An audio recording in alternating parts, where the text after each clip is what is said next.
Good evening and welcome to the Whiskey Lovers Society with me, Gert Retief. A little bit of a change of scenery tonight. I had the opportunity to travel to Guyana quite a couple of times. I've been there probably 6 or 7 weeks and love the place, love the country, love the people, like the food, like the whole experience of Guyana. I like, well, maybe not so much the heat. It gets very hot, very humid. But every time you travel to the airport and from the airport back, you drive past this distillery. And of course, I'm talking about the Dorado Distillery.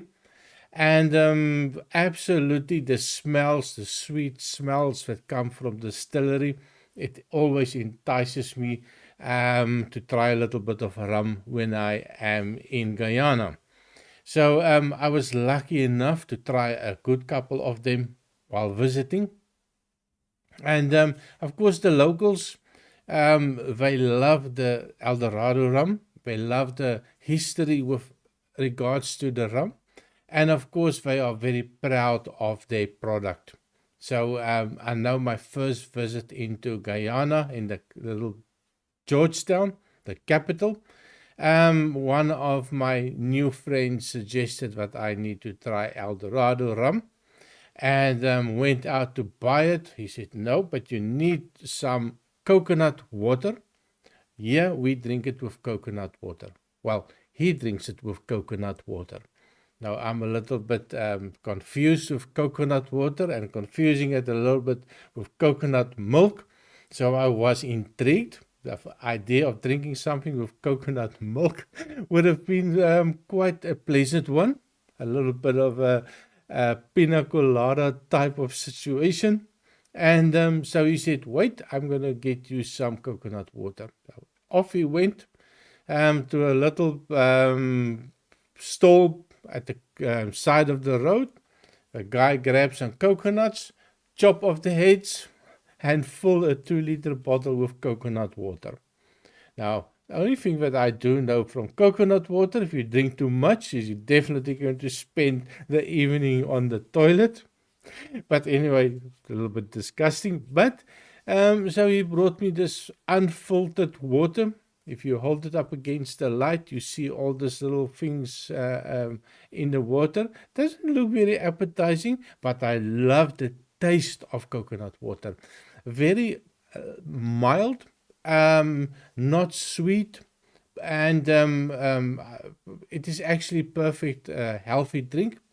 Up to today, I go to my local shop here. They do sell some coconut water, a little bit refined, but very expensive. So very cheap, straight out of the coconut. And this is my first experience with regards to the Dorado variety. So I think we started off then with the 12-year-old. I also tried the 8-year-old, fantastic. And back and forth, every time I go back, I do buy a bottle of Dorado. So I was very pleased when I looked online the other day looking for whiskey, and I saw they had a little bit of a rum section. And I checked, and I could find the old bottle, 15-year-old Dorado rum. Not so easy to find the old version, the light beige pack. The new bottle is a black pack, so I was quite curious to find this bottle. I was under the impression they would all be sold out. So the whiskey, like I said, comes from Guyana, just outside of Georgetown. On the way to the airport, you'll see it on your left-hand side, and you will also smell it on your left-hand side. Matured in what I could find out, whiskey barrels, old whiskey barrels, but they don't specify from what type of whiskey was in it, from which country did it come from. Is it bourbon cask? I don't know. I doubt it very much that it's going to be from Scotland, but they do on their website spell it without the E, so I'm a little bit confused on exactly what type of whiskey cask they are using. So we are talking probably American oak cask, bottled at 40% ABV. Price-wise, a little bit of a strange one. On my online store where I found this bottle, it was about 61 euros for a bottle. With a little bit of a digging, I found it for as little as 37 euros. So look online, do a little bit of a search, you might find it at a good price. And I think something that's 15-year-old at that price is it's actually a good bargain. So this is the old bottle. I haven't seen the new bottle. My online store did not have the new version available, so I cannot do a comparison on this one. So we have a huge range of rums available. You have the blended rums that will start from a 3-year-old up to 21-year-old, so and all in between, a 5-year-old, the 8-year-old, the 12, the 15, and the 21.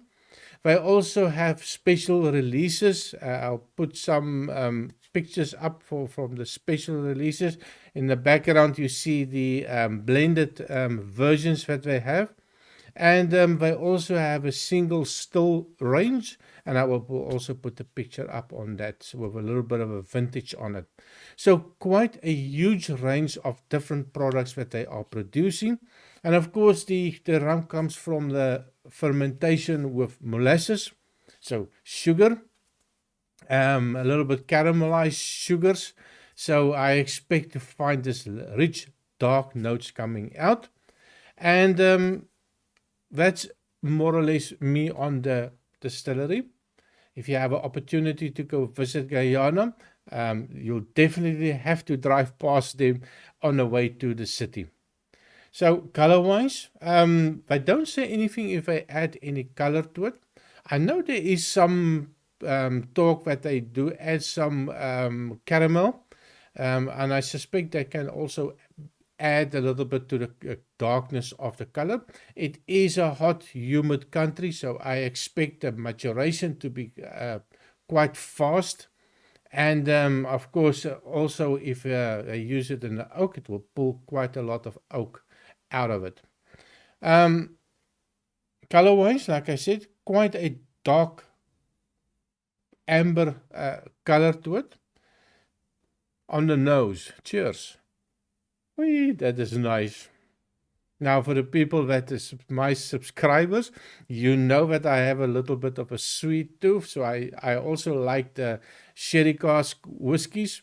And the last one that I had, what was absolutely phenomenal, is the Abelauer Abuna. I opened that bottle last night with my 1-year celebration, 500 subscribers. So I thought I'm going to open something special. I'll put a link if you want to go watch. My word, that is absolutely a sherry monster.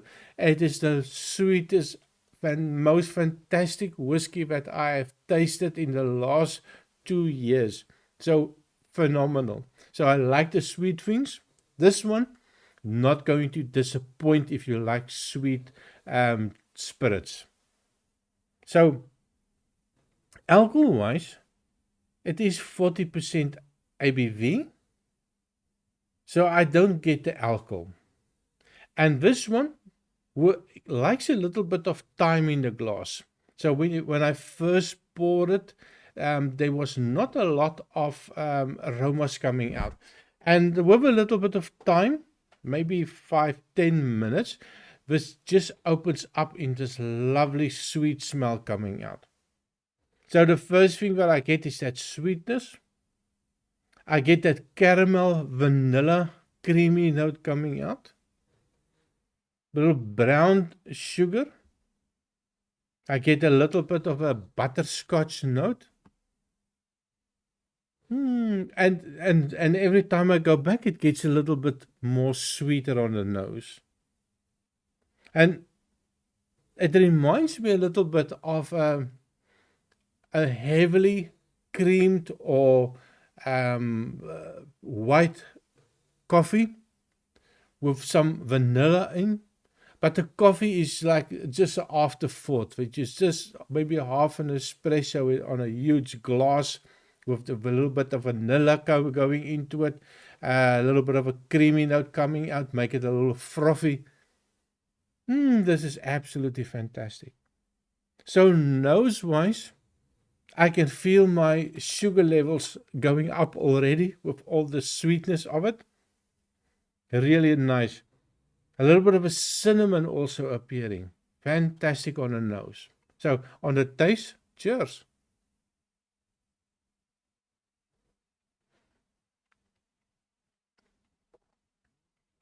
Ooh, this is a dangerous. This is absolutely a dangerous drink. Alcohol, I don't get alcohol. I get a lovely sweetness. I get a little bit of that sweet caramel, toffee, cream. A little bit the same as on the nose, where you get that aromas of the coffee note coming out. Well, not really coffee, but something with a hint of coffee in it. The creamy note, the caramel note goes straight into the taste as well. Alcohol, don't get the alcohol. I also get a little bit of a bourbon note. Let me just try again. If somebody would have asked me to blind taste this one, and I would definitely kick out the Scotch, even any international whiskey, that will be out of the equation. And I would maybe say somewhere in the bourbon range. Now, I'm not an experience in any form or shape with regards to bourbon. It does not have that big corn note, but for my brain, with that limited experience, would say somewhere in the bourbon range. So really nice. Oak-wise, I was expecting at 15 years, expecting a little bit of oak. It is there, but you really have to look for it. And I think that will be like that little hint of coffee that was in it, a little bit of bitterness. That's the only oak that I do get. And of course, let me just try to make sure. An excuse to take another drink.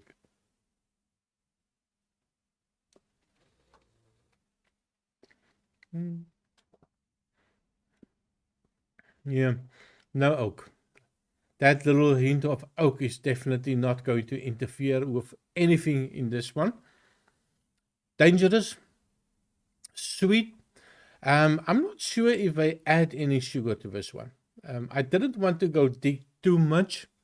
I don't want to taint my experience with it. I don't want to ask Google what am I expected to taste. But what I found is really nice. Now, I'm from South Africa. I grew up in South Africa. We love our rum and coke. And yeah, I have this urge to put coke in here. It is just a tribal thing, I think. I'm going back to my youth days, 21, 22, up to about 25. This is what you drink, rum and coke, red hot rum. I don't think a lot of people know what red hot rum is. Captain Morgan, of course, Spice Gold, all those rums, always with coke. And of course, when I suggested coke in Guyana, my friend and colleague looked at me and said, "Are you crazy? What the hell is wrong with you people? You cannot drink coke and rum." So they taught me a valuable lesson. Something that's 15 or 21 years old, you don't add coke to it. Well, you add nothing to it, you drink it neat. If you have to, you put that coconut water in, and that was a stretch for me as well. But in the end, do not add ice in it, even if you are sitting in Guyana, overlooking the river, seeing life go by in extremely hot conditions. Do not add any ice to it. It takes away all the nice aromas. Absolutely. And every time I go back, it becomes a little bit more sweeter for me. So this is kind of special for me. That takes me back to my friends and colleagues in Guyana. It takes me back to the nice evenings out with my friends. It takes me nice stroll next to the river. The nice touristy thing, getting onto a small little kayak, going up the river into this little bendy areas, going up to the old tribal village where they greet you, you take you in, they give you lunch, you go for a nice walk in this forest. Absolutely fantastic. If you have an opportunity to visit Guyana, take one of these little boats, all well organized. They pick you up, very small little boat, and then they take you up the river and they show you life as this old tribal areas. A really interesting place to see and to visit. And apparently the Queen also visited this tribe, and that's the first thing that they told me when I got to this little village. I will see if I have some photos somewhere. I will do a little bit of digging, maybe put one or two of the photos up, what I've took many years ago. So thank you very much for watching. I'm not going to give it a score. I don't think I'm really qualified to score rums. I just do it because I love rum, but not as a YouTuber that's going to have all this knowledge with regards to rum. If you want more information, they have a fantastic website where you can also find all this information. So thank you very much for watching. Thank you for all my 500 subscribers. I really appreciate it. I hope you're not too much offended with the fact that I did a rum today. But now and again, you also have to give your palate something else to nose and to taste. Maybe reset a little bit of the palate as well, and maybe reset a little bit of a nose, and to find and try to experience something new and something incredible as the 15-year-old. Maybe next one, if I can find it, try the 21-year-old as well. So see you next time. Cheers.